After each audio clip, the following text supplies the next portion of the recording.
आपण पाहत आहात RK न्यूज, बातमी तुमची, आवाज आमचा। जयसिंगपुरात पुठ्ठा गोडाऊनला भीषण आग, लाखोचे नुकसान। शहरातील सांगली रोडवरील डीमार्टच्या लगत असलेल्या पुठ्ठ्याच्या गोडाऊनला सोमवारी दुपारी सुमारे 1:30च्या सुमारास भीषण आग लागून मोठे नुकसान झाले। या आगीत गोडाऊनमधील पुठ्ठा पूर्णतः जळून खाक झाला असून लाखो रुपयांचे नुकसान झाल्याची प्राथमिक माहिती आहे।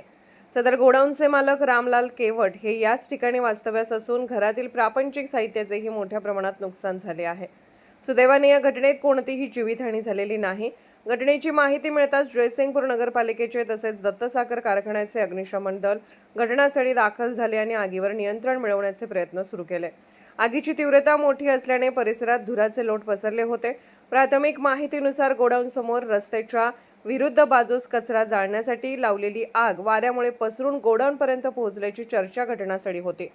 दुपारच्या उन्हाची तीव्रता आणि वाऱ्यामुळे आगीने झपाट्याने फैलाव घेतला। या घटनेमुळे सांगली कोल्हापूर मार्गावर काही काळ वाहतूक कोंडी निर्माण झाली होती। माहिती मिळताच जयसिंगपूर पोलीस घटनास्थळी दाखल झाले असून पुढील तपास सुरू आहे। RK न्यूज चॅनलला लाईक करा, शेअर करा आणि सबस्क्राईब करा।